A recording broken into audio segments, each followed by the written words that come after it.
Ayan, so welcome back po no, dito sa Enrica Doy TV Sports. No? Well, ang ating pong topic is ito pong ang guest team no, na Eastern ng Hong Kong. Ayan. At ilan pa pong makakaganapan yung mga Battle of the Rookies, no? Na yan po, from the ESPN. Pag-usapan natin yan, no? Then of course, pa-shoutout, okay? So, maiksi lang po to, no? Para ano po, maparami po yung shoutout natin. Okay? So, bago po yan, subscribe na po kayo guys kung magustuhan nyo po tong content natin at kung magustuhan nyo rin po ang ating mga sasabihin. Okay? So, yun na nga po, no? Ito pong paparating na Commissioner's Cup, meron tayong guest team, no? So, parang maaalala nyo, noon meron din, no? Yung naka-showdown ng Barangay Ginebra, no? Sa malaking stadium. Ang Bay Area Dragons from Hong Kong din yan. Ngayon, isa na naman pong kupunan galing Hong Kong, no? Ang Eastern. Ayan.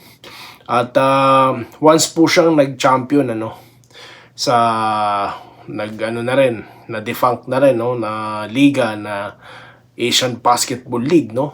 At ngayon, sila kaya ang pangalawang guest team, no, na magiging kampiyon sa ating liga. Well, nakakahiya naman po yan, no? Pag nangyari yan, no? So, hindi po papayagan ng ating Barangay Ginebra na mangyari yan, ano po? Yun na nga, talagang yung bakbakan nila ng Bay Area, di ba? So, sigurado po, Ginebra ang pipigil dyan, no? Kundi man, nandyan ang TNT, nandyan ang San Miguel ni Sir Danilo Empeno. Di po ba? Mga Battle of the Rookies naman, no? Ang ating susunod na pag-uusapan, no? Katulad nga po nitong number 1 pala sa, ano, mga pinag-uusapan, no? Or sa ranking po nitong ESPN ay ito pong si Berfield, no? Ito po ay base, no, sa impact, no, na kanilang dinala sa kanilang respective team, no? Alam naman po natin, no, na nang pumasok yan si Berfield, ang expectation po parang mala Stanley Pringle, no, Stanley tuloy, Mikey Williams, dahil nga po sa similarity ng mga laro ng mga ito, no.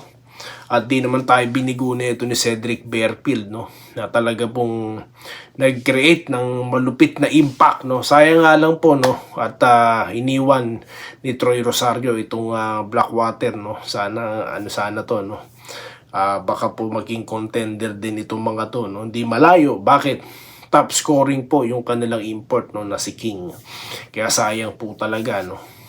Pero ganun po talaga, no. Karapatan po ni Troy yun, no, na hanggang ngayon wala pa rin po tayong kumpirmasyon.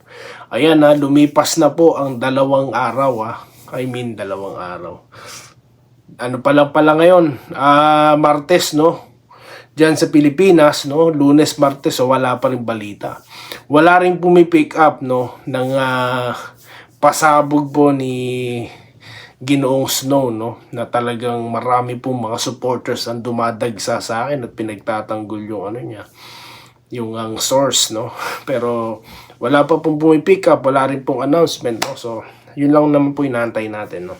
Okay, so ngayon pangalawa dyan ay si, of course, our very own, no, RJ Abarientos. Bagamat siya po nasa liga na kung saan ang shadow ng kanyang the legendary uncle ang bit-bit niyang apelido, pero nakita nyo naman po na talaga pong nagpasiklab. Sabi ko nga sa inyo, siya ang magiging rookie MVP, di ba? So sa ginawa niya pong performance, no, sa huling laban nila ng TNT, hindi po malayong mangyari yan, no. Sabihin nyo na naman, eksahirado ka, Brad. Hindi nga po malayong mangyari, score ng 30 plus Basta ganun lang po lalaruin niya, no. Hindi po ba?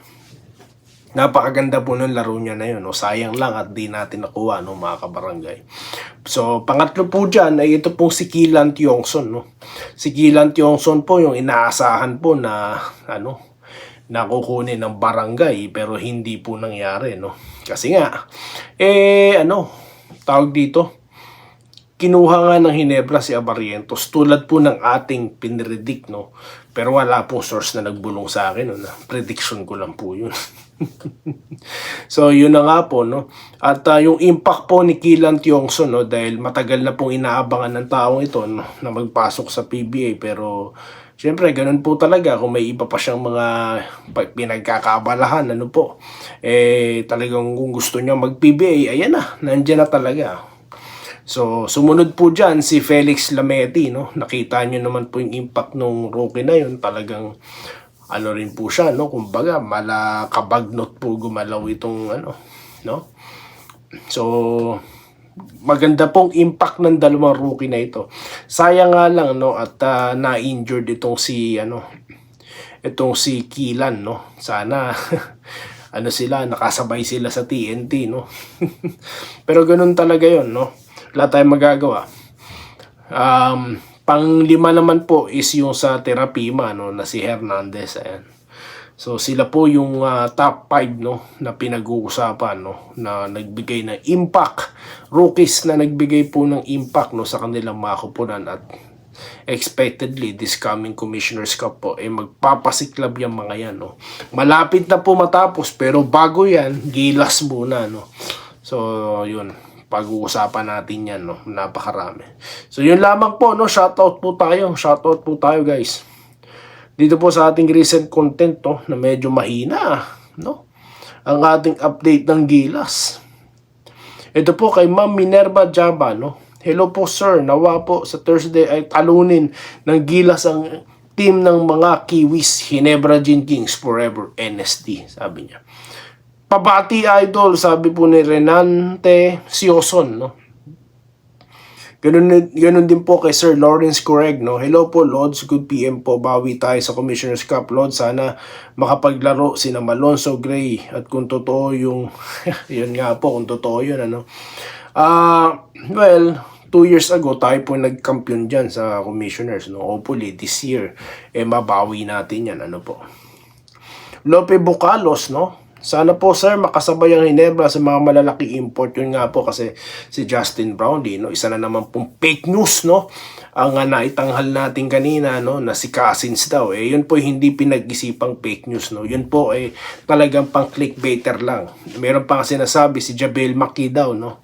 Pero wala nga pong katotohanan yan, no. Kung nakatutok po kayo sa akin, well informed po kayo, no, sa mga bago dito dahil sinabi ko na po yan galing po kay Coach Tim Cone. Okay? Hindi po galing sa aking source. Wala po akong source sa mga kabarangay. Ayan. Okay, so sunod naman po dyan si Dolor Eduardo, no? Good day boss, dito na lang ako nakapik sa channel mo. Hindi man ako madalas mag-comment, nandito lang ako bilang silent viewer at laging nakatutok sa'yo. Salamat naman po Sir Dolor, no? Eduardo or at Dolor. Ma'am Dolor po ba to? So sorry, no? Pero ayun nga po, no? Kala ko kasi yun ang surname nyo po anyways, maraming salamat po, no? Maraming salamat. At dito naman tayo sa sunod na content natin, no? Bago yan is yung ating DeMarcus Cousins, no? Nestor Binarao, no? Sir, shoutout po, no? At of course kay Malyari Mascareñas, no? At regards sa import ng Ginebra, yun nga po, hindi talaga papalitan si Justin, no? Hindi yan. Renante Sioson na nag-good morning sa atin, no? At si Sir Lopez Bucalos, no? Wala lang po ma-vlog ang mga fake na yan. Yun na nga po, wala talaga ma-vlog, no? Kasi nga, alam nyo naman, sayang naman po ang views, no? Napag-usapan na po natin yung mga views na yan, no? Kung magkano po ang Anyway, may nag-comment din po si Sir Wilfredo Bautista, no? May binabanggit po siya ditong personalidad, no? May sinasabi siya fake news daw. Naku po sir, baka magalit sa inyo yung mga niyan, yung mga supporters. Sabi ko nga sa inyo, pinanood ko sila, no? Yung palang mga kausap niya doon, yung mga page admins, no, mga vlogger din pala yung mga yun, no. Ayun. Anyways, Scout Ranger, shoutout po, no, kay Scout Ranger. Let's go NSD daw po. Then Cubs pinsan ni ito nabasa na natin to. Rolando Bangit, sir, no. Cubs pinsan na ba JB si Cousin? Saan sila magpinsan? Nagjo-joke pala. Sana okay tong page mo, idol. Kaso, dami mong pasakali. Then, after one topic, balik ulit about sa mga fake news na nilalabas na iba. Halos pa ulit-ulit, idol. Parang, may pakinggan, no? Alam naman namin na legit yung source mo, kaya sa'yo lang. Ganun po ba? Mga ganyang comment, gusto ko yan, no? Nakakatulong po dito sa channel yan, sir. Maraming salamat po, no? Ganun din po kay Ma'am Minerva Jaba, no? Kaya kung sino sa inyo lang nanonood kasi alam kong legit sinasabi nyo. Sige po, sir, ma'am. Ganun po talaga, sir. Kapag ka talagang wala tayong script, no? Ganun talaga. Pagka, alam nyo po, pagka after ng recording na to, no? Direct upload na po kagad to. Papasukan ko lang ng ilang mga mga source ko, no? Pinapakita ko lang. Yun lang. Pero wala na akong halos pinuputol dito. Diretso na po to, no? As much as possible. Kaya po ganyan, no? Kung ano lang yung mga nasa isip ko, ang binabasa ko lang yung mga comments nyo, no? So, yun lamang po guys ang ating napag-usapan ngayon at magbabalik po tayo. At napaka mabunga po, no, ang ating mga discussion na ito.